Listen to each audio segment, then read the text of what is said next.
ચાલો બાળકો, આપણે નિયમિત વર્તુળમય ગતિ થિયરી જોઈ હતી, બરાબર? હવે એના દાખલા કરીએ.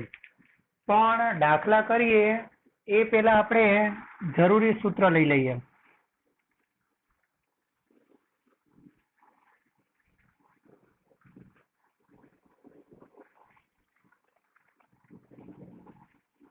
ચાલો, એના માટે જરૂરી સૂત્ર. નિયમિત વર્તુળમય ગતિ થિયરી તમને ખબર છે. કેવો માર્ગ હોય? વર્તુળાકાર માર્ગ. અને ઝડપ કેવી રહેતી હોય? છેક સુધી અચળ. બરાબર. ચાલો, ઝડપ અચળ હોય. ધારો કે કણ આ જગ્યાએ છે અને આ રીતે વિષમઘરી દિશામાં ભ્રમણ કરે છો, તો ત્યાં તેનો વેગ આ રીતે હોય, v1. બરાબર. ત્યાર પછી ધારો કે કણ આ જગ્યાએ છે, તો ત્યાં તેનો વેગ આ રીતે હોય, v2. ચાલો, v2 સદિશ. પછી કણ ધારો કે આ જગ્યાએ છે, તો ત્યાં તેનો વેગ આ રીતે હોય. ચાલો, આ દરેક બિંદુ પાસે પ્રવેગની દિશા કઈ હોય? તો આપણને ખબર છે, કેન્દ્ર તરફ.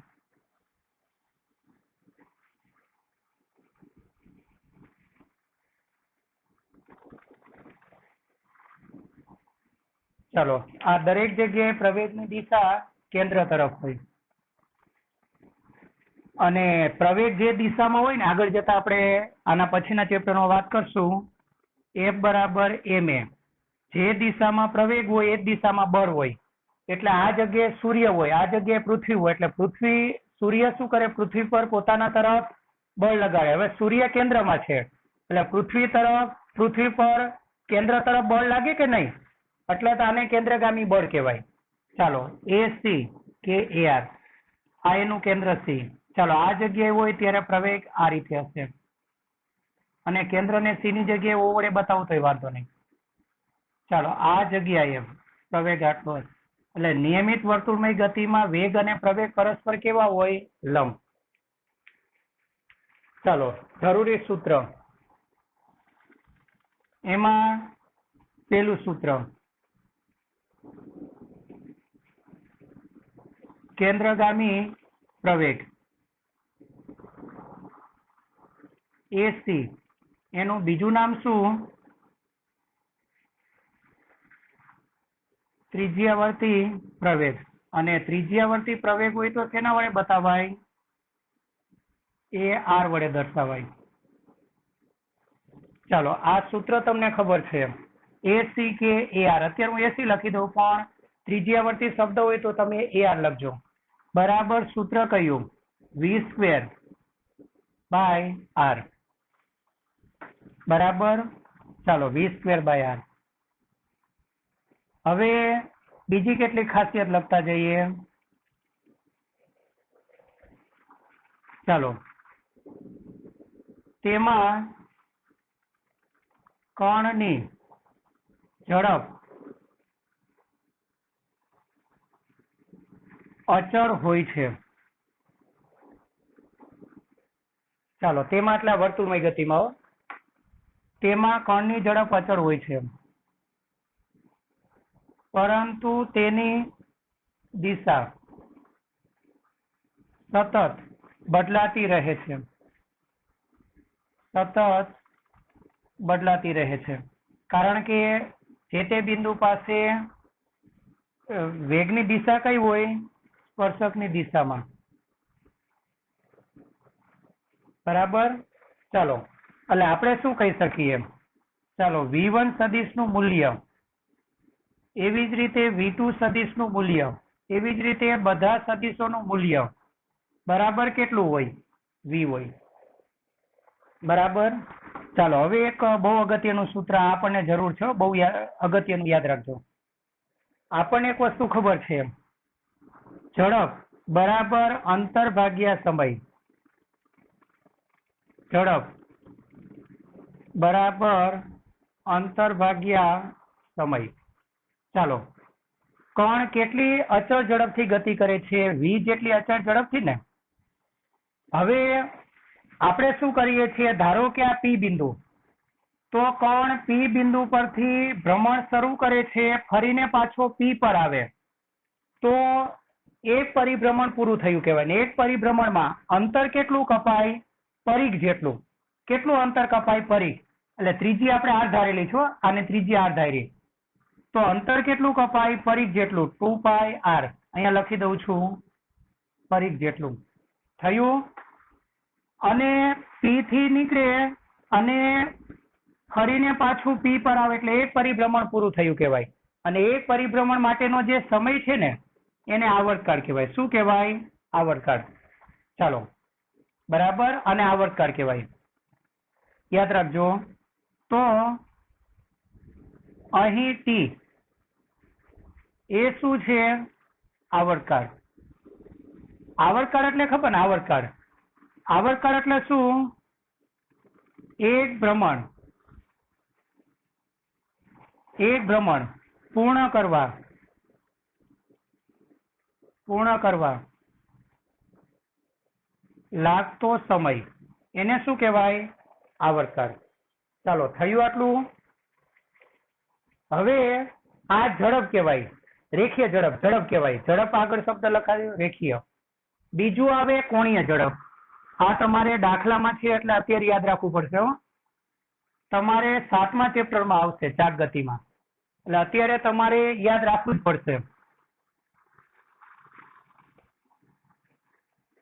ચાલો અત્યારે તમારે યાદ રાખવું પડશે.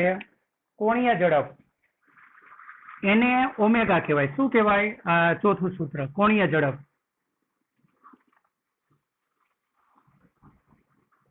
ચાલો કોણીય ઝડપ, એ કોણીય ઝડપને શું કહેવાય, ઓમેગા. અને એનું તમને હું સૂત્ર કહી દઉં, 2π/t. 2π/t. હવે જુઓ સમીકરણ 1 પરથી જુઓ, 2π/t એની જગ્યાએ શું મૂકી દઉં, ઓમેગા. તો બાજુમાં શું રહી જાય, આર. એટલે આર, ચાલો એટલે v ઇઝ ઇક્વલ ટુ શું, આના પરથી ચાલો v ઇઝ ઇક્વલ ટુ રેખીય ઝડપ અને કોણીય ઝડપ વચ્ચેનો સંબંધ. v તો એમને એમ રહેવા દો. આ 2π/t છે ને, 2π/t એની જગ્યાએ શું મૂકી દઉં, ઓમેગા. તો બાજુમાં શું રહી જાય, આર. એટલે ઓમેગા આર. ચાલો કોણીય ઝડપના બે સૂત્ર, બરાબર. અને બીજી એક વસ્તુ નોંધ કરીને આપણે એરો કરી લખી દઈએ કે આ કેન્દ્રગામી પ્રવેગની દિશા, આ કેન્દ્રગામી પ્રવેગનું મૂલ્ય કેવું રહે છે, અચળ. પ્રવેગનું મૂલ્ય અચળ રહે છે. કેન્દ્રગામી પ્રવેગનું મૂલ્ય અચળ રહે છે, પરંતુ તેની દિશા, પરંતુ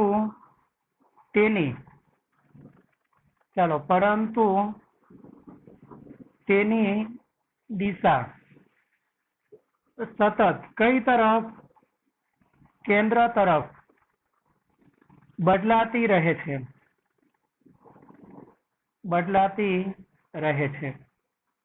આથી પ્રવેગ સદિશ અચળ છે કે નથી. આથી પ્રવેગ સદિશ અચળ નથી.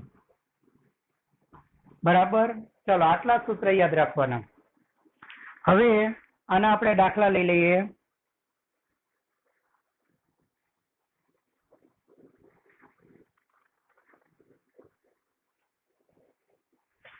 ચલો આના દાખલા લઈ લઈએ. સ્વાધ્યાયનો દાખલા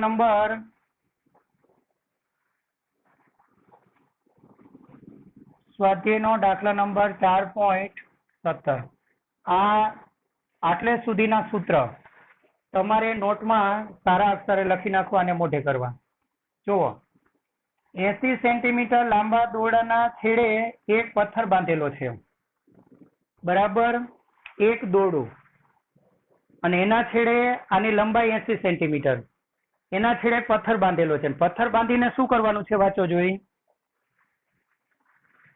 તેને અચળ ઝડપથી સમક્ષિતિજ વર્તુળાકારમાં ફેરવવામાં આવે છે, અચળ ઝડપથી.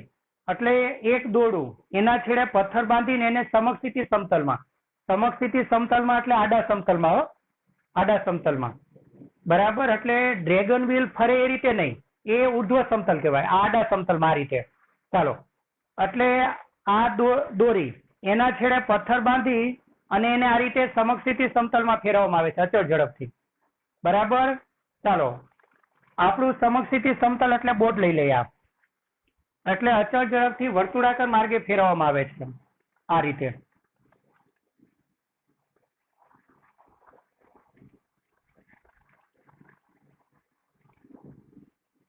ચાલો, અને પરિસ્થિતિ કેવી છે આપણને ખબર છે.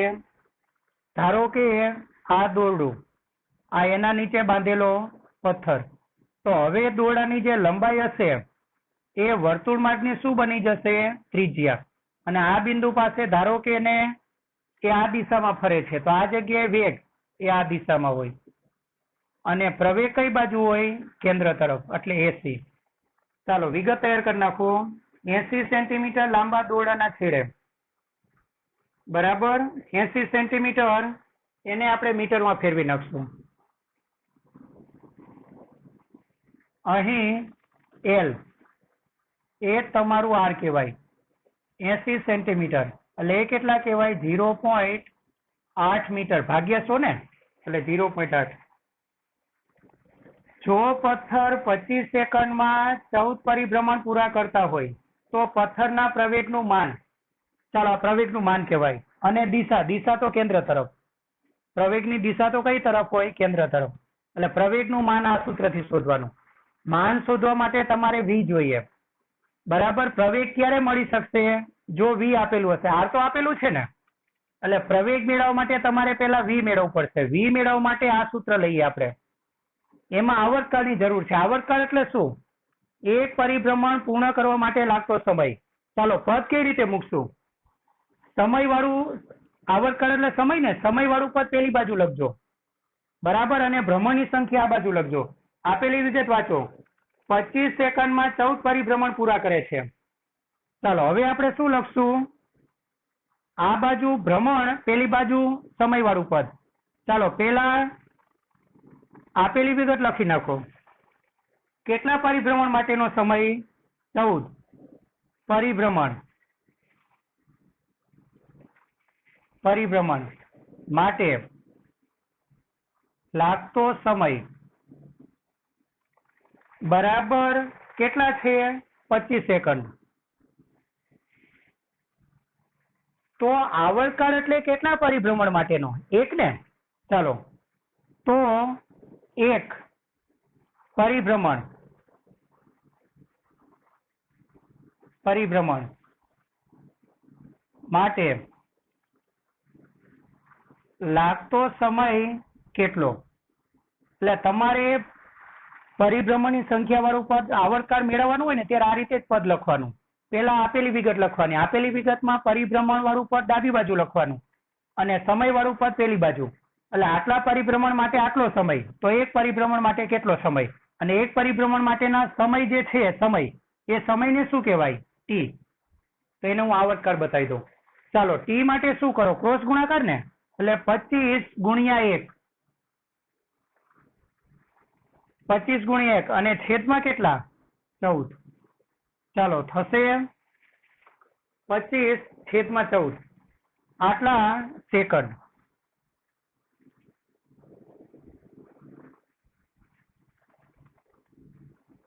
ચાલો થયું, આવર્તકાળ મળી ગયો. હવે શું કરી નાખો? રેખીય ઝડપ. આને ખાલી ઝડપ કયો તોય વાંધો નહીં. આ ઝડપ કહેવાય અને આ કોણીય ઝડપ. આ જે ઝડપ છે ને એને રેખીય ઝડપ કહેવાય, કારણ કે અત્યારે જે ગતિ ચાલે છે એ રેખીય ગતિ ચાલે છે. એટલે રેખીય ગતિમાં જે ઝડપ આવશે ને રેખીય ઝડપ, અને આગળ જતા ચાક ગતિ આવશે, એમાં જે ઝડપ હોય ને એને કોણીય ઝડપ કહેવાય. એટલે આને રેખીય ઝડપ. ચાલો હવે આપણે રેખીય ઝડપ લઈ લઈએ. અને રેખીય ઝડપ પછી જ આપણને શું મળવાનું છે? પ્રવેગ. હવે પથ્થરની રેખીય ઝડપ, ચાલો, પથ્થરની રેખીય ઝડપ, અને રેખીય ઝડપ માટેનો આપણે સંકેત કયો લેવાનો છે? વી. બરાબર કયા સૂત્ર પરથી જવાનું? ચાલો, અંતર ભાગ્યા સમય, એટલે 2πr બાય ટી બરાબર 2πr બાય ટી. ચાલો, 2 પાઈ કેટલા? 3.14. અને ખૂણાવાળું હોત તો આપણે 180 લેત, પણ આ તો અંતર જ બતાવે ને, પરિઘની લંબાઈ, એટલે 3.14. ચાલો, આર કેટલા? 0.8. અને ટી કેટલા? 25 ના છેદમાં 14. છેદનો છેદ 14 ક્યાં જાય?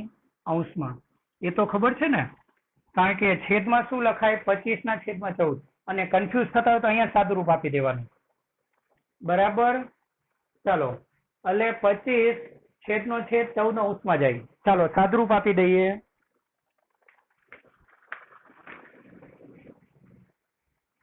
2 ગુણ્યા 3.14 ગુણ્યા 0.8 ગુણ્યા 14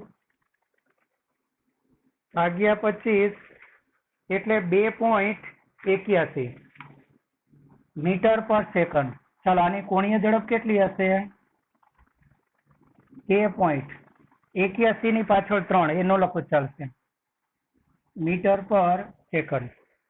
ચાલો, હવે શું માંગેલું છે વાંચો.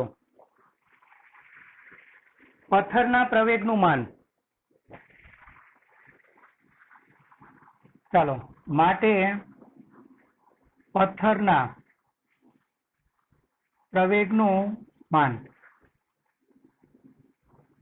પથ્થરના પ્રવેગનું માન એટલે પથ્થરને જે પ્રવેગ હોય એ કેન્દ્રગામી જ હોય ને, એટલે આને આપણે એસી કહી દઈએ. બરાબર. સૂત્ર કયું?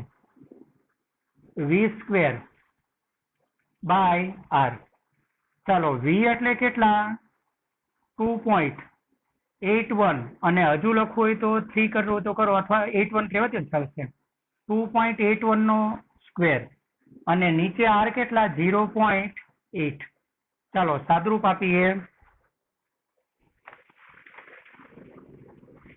2.81 into 2.81 upon 0.8 એટલે 9.87. અને પ્રવેગનો એકમ મીટર પર સેકન્ડ સ્ક્વેર. બરાબર. ચાલો, પ્રવેગનું માન. અને બીજું શું પૂછ્યું વાંચો જોઈ. ચાલો, તથા તેની દિશા શોધો. આ પ્રવેગની દિશા કઈ હશે? કેન્દ્ર તરફ હશે. ચાલો, આપણે લખી દેશું. આ પ્રવેગની દિશા, આ પ્રવેગની દિશા કેન્દ્ર તરફ,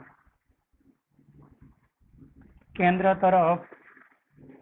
અને કેન્દ્ર તરફ એટલે શેના પર? ત્રિજ્યા પર ને, એટલે એને શું કહેવાય? ત્રિજ્યાવર્તી હશે.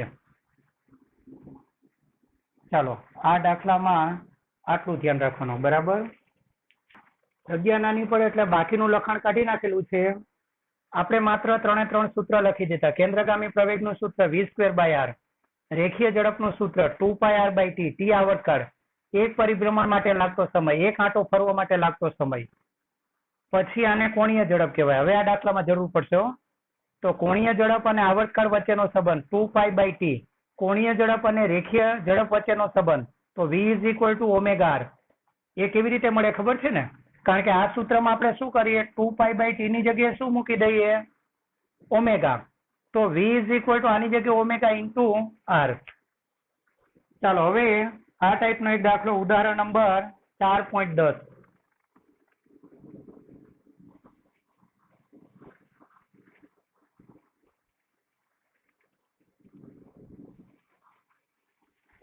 શું કીધું વાંચો. એક જંતુ વર્તુળાકાર ખાંચામાં કે જેની ત્રિજ્યા 12 સેન્ટીમીટર છે તેમાં ફસાઈ જાય છે. બરાબર. એટલે સાયકલની ટાયરની રિંગ જ લઈ લ્યો. એટલે રિંગમાં કોઈ એક જંતુ ફસાઈ જાય. હવે સાયકલ ચાલે એટલે રિંગ ફરે તો જંતુ બી ફરશે ને, બરાબર. ચાલો હવે શું કીધું છે જુઓ, આકૃતિ ખાલી સમજવા માટે દોરી નાખીએ. બરાબર, ધારો કે જંતુ આ જગ્યાએ કોઈ ખાંચમાં ફસાઈ ગયું, અત્યારે આ જગ્યાએ છે તો, અને એ વિષમઘડી દિશામાં આ રીતે ફરે છે રીંગો. ચાલો તો આ જગ્યાએ વેગની દિશા કઈ હશે? સ્પર્શકની દિશામાં. અને આ જગ્યાએ એને પ્રવેગ આ બાજુ હશે, એને કયો પ્રવેગ કહેવાય? એસી. અને આ એનું કેન્દ્ર. ચાલો શું કીધું વાંચો.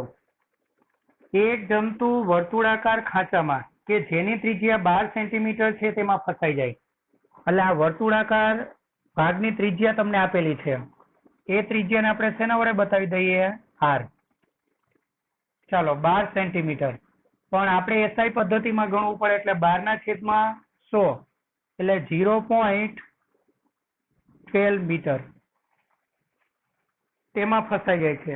તે ખાંચામાં એક ધારી ગતિ કરે છે. શબ્દ યાદ રાખજો, અચળ ઝડપ કે એક ધારી ગતિ આવી જોઈએ, એટલે એક ધારી ગતિ છે. એટલે બે ખાસિયત હોવી જોઈએ, માર્ગ વર્તુળાકાર હોવો જોઈએ અને એક ધારી ઝડપ હોવી જોઈએ, તો જ એ શું કહેવાય? નિયમિત વર્તુળમય ગતિ. તો જ આ સૂત્ર અપ્લાય થાય. એટલે રકમમાં વર્તુળાકાર ગતિ થાય છે એવો સંદર્ભ હોવો જોઈએ, અને એક ધારી કે અચળ ઝડપ છે આ શબ્દ ખાસ હોવો જોઈએ. ચાલો, અને 100 સેકન્ડમાં 7 પરિભ્રમણ પૂરા કરે છે. આટલી સેકન્ડમાં આટલા ભ્રમણ, એના પરથી હંમેશા શું મેળવી લેવાનું? આવર્તકાળ. ચાલો આગળના દાખલા પરથી આ તમને મેળવતા આવડવું જોઈએ. ચાલો તમારે શું શોધવાનું છે? જંતુની કોણીય ઝડપ. ઓપ્શન એ માં જંતુની કોણીય ઝડપ. કોણીય ઝડપ એટલે કયું? ઓમેગા. કોણીય ઝડપ ઓમેગા શોધવાનું. તથા રેખીય ઝડપ એટલે v શોધવાનું. અને સુપ્રવેગ સદિશ એ અચળ સદિશ અને તેનું માન, પ્રવેગનું માન. પ્રવેગ એટલે કેન્દ્રગામી પ્રવેગ જ હોય ને, એસી. અને પ્રવેગ સદિશ અચળ છે કે નહીં તે વાત કરશું. ચાલો, ઓમેગા કે વી, ઓમેગા કે વી એ બંને માટે પહેલા શું જોઈએ? ટી. ચાલો ટી માટે શું લખશું? ટી માટે આપણે વિગત શું લખશું? આપેલી વિગત વાંચો. 100 સેકન્ડમાં 7 પરિભ્રમણ, એટલે ભ્રમણ વાળું પદ આ બાજુ રાખવાનું. ચાલો પદ કેવી રીતે લખશું? અહીં 7 પરિભ્રમણ માટે, 7 પરિભ્રમણ માટે લાગતો સમય બરાબર કેટલા સેકન્ડ? 100 સેકન્ડ. લાગતો સમય બરાબર 100 સેકન્ડ. તો કેટલા પરિભ્રમણ? 1.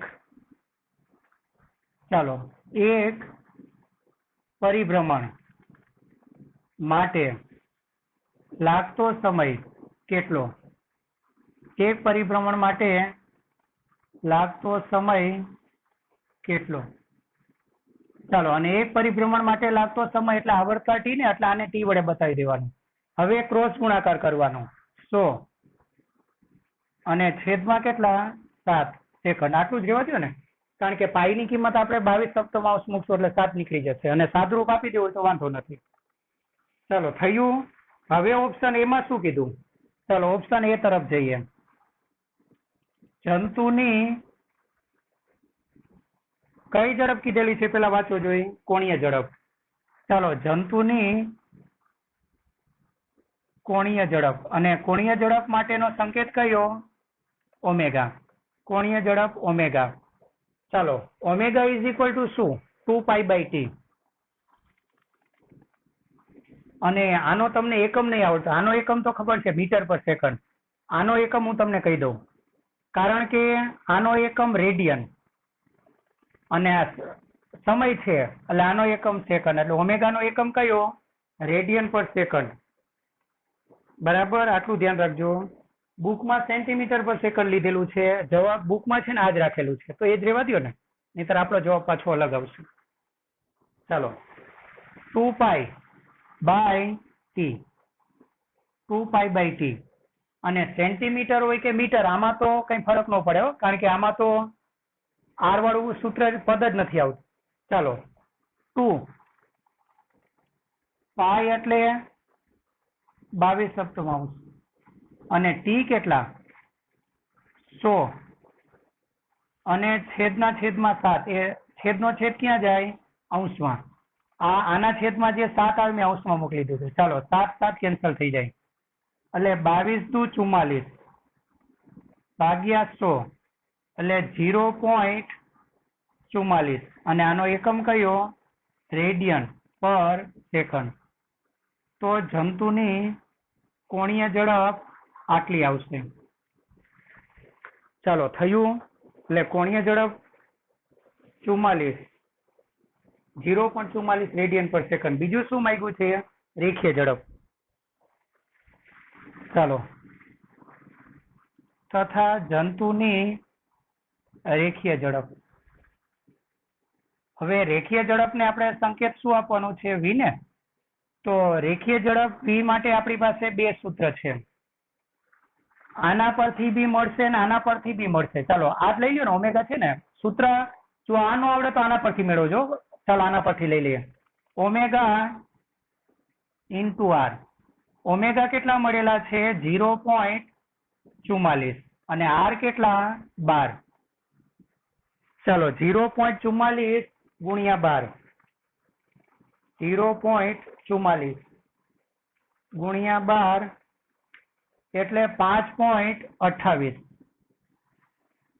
5.28 અને મીટર પર સેકન્ડ. પણ આપણે આ ઓલરેડી સેન્ટીમીટરમાં જ રાખેલું હતું એટલે આનો એકમ કયો આવશે સેન્ટીમીટર પર સેકન્ડ. ચાલો આ આપણો બીજો જવાબ રેખીય ઝડપ. હવે ઓપ્શન બી જુઓ શું કીધું વાંચો.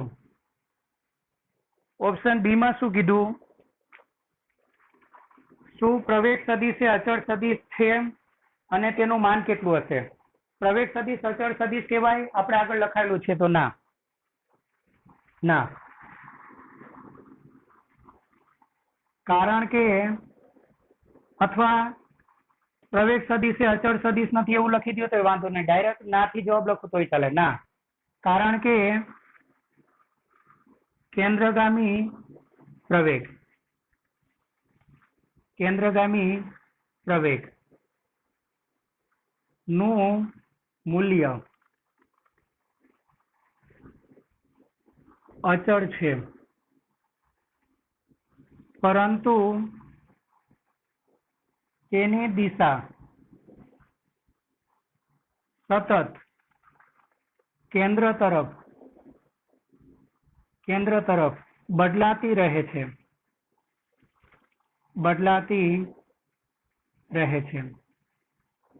આથી પ્રવેગ સદિશ અચળ નથી. પ્રવેગનું ખાલી મૂલ્ય પૂછે તો અચળ છે હો, પણ પ્રવેગ સદિશ એટલે એમાં મૂલ્ય અને દિશા બંને કન્સિડર થાય. તો દિશા બદલાય છે એટલે પ્રવેગ સદિશ અચળ નથી. ચાલો આ કેન્દ્રગામી પ્રવેગનું મૂલ્ય.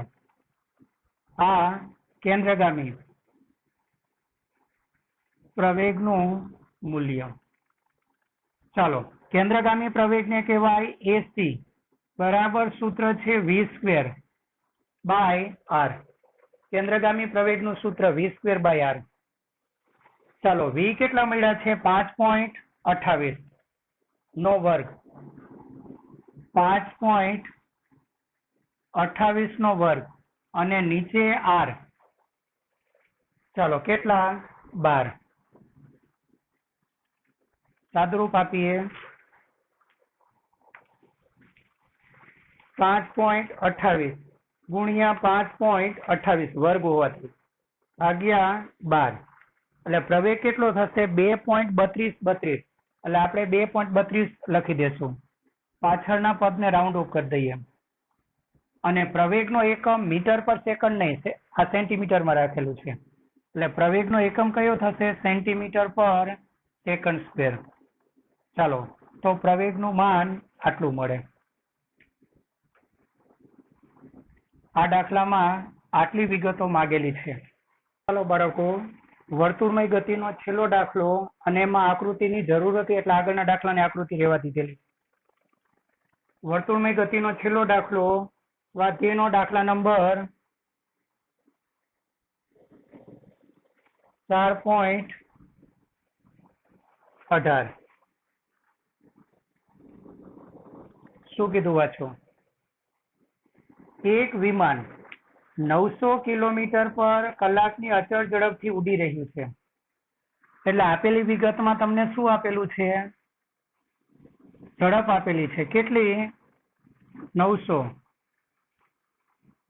કિલોમીટર પર કલાક ની અચળ ઝડપથી ઉડી રહ્યું છે. ઝડપ અચળ છે, શબ્દ વાપરેલો છે. અને 1 કિલોમીટર ત્રિજ્યાનું સમક્ષિતિજ વર્તુળ બનાવે છે. એટલે ત્રિજ્યા આપેલી છે, સમક્ષિતિજ વર્તુળ. એટલે વિમાન છે ને, વિમાન એ ઊંચાઈએ આ રીતે ફરી રહ્યું છે. આમ સમક્ષિતિજ વર્તુળ બનાવે છે. આમ સમક્ષિતિજ વર્તુળો કેટલી ત્રિજ્યાનું? 1 મીટર. તો શું શોધવાનું છે? કેન્દ્રગામી પ્રવેગ શોધો. બરાબર. તેના કેન્દ્રગામી પ્રવેગ અને ગુરુત્વ પ્રવેગની સરખામણી કરો. ગુરુત્વ પ્રવેગ એટલે સ્મોલ જી. તો સ્મોલ જી નું સૂત્ર તમને ખબર છે કેટલું? 9.8 મીટર પર સેકન્ડ સ્ક્વેર. એટલે આની સાથે જો તમારે કેન્દ્રગામી પ્રવેગની સરખામણી કરવી હોય, અને જ્યારે બી સરખામણી કરવી હોય ને ત્યારે હંમેશા અંશ અને છેદ સ્વરૂપે લઈ લેવાનું. ચાલો, એટલે આને શું કહેવાય? કેન્દ્રગામી પ્રવેગની ગુરુત્વ પ્રવેગ સાથે સરખામણી કરી કહેવાય. અને ગુણોત્તર એકમ રહિત હોય. તો આ જો મીટર પર સેકન્ડ છે ને, તો આને બી મીટર પર સેકન્ડમાં ફેરવવાનું. ચાલો, એટલે આપણે શું લખશું? 900 ગુણ્યા કિલોમીટરના 1000 મીટર અને કલાકના 3600 સેકન્ડ. એટલે હવે જે આપણને પદ મળવાનું છે ને એ મીટર પર સેકન્ડ. ચાલો, આ 2 શૂન્ય કાઢી નાખો. આ કેટલું? 9 ચોક 36. એટલે 1000 ભાગ્યા 4 બરાબર, એટલે 250 મીટર પર સેકન્ડ થશે ને આટલું. ચાલો, થયું. હવે કેન્દ્રગામી પ્રવેગ. ચાલો, હવે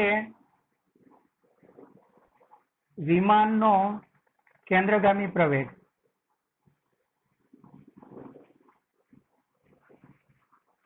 કેન્દ્રગામી પ્રવેગ. ચાલો, એ કેન્દ્રગામી પ્રવેગનું, અને આપણે ત્રિજ્યા કેટલી આપેલી છે જોવો જોઈએ. કેટલી ત્રિજ્યાના વર્તુળાકાર માર્ગ પર? 1 કિલોમીટર ત્રિજ્યાનું સમક્ષિતિજ વર્તુળ. 1 કિલોમીટર, એને મીટરમાં ફેરવો એટલે આ તમારું 1 કિલોમીટર. એટલે કેટલું કહેવાશે? 1000 મીટર ને. ચાલો, કેન્દ્રગામી પ્રવેગનું સૂત્ર AC બરાબર V સ્ક્વેર બાય R. ચાલો, V કેટલા? 250 નો વર્ગ. અને R કેટલા? 1000. એનો વર્ગ નથી હો. ચાલો, સાદરૂપ આપીએ.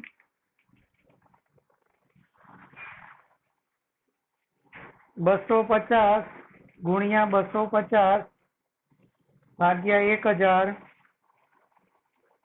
એટલે 62.5. અને એકમ કયો? મીટર પર સેકન્ડ સ્ક્વેર. મીટર પર સેકન્ડ સ્ક્વેર. ચાલો, હવે પ્રવેગની ગુરુત્વ પ્રવેગ સાથે સરખામણી.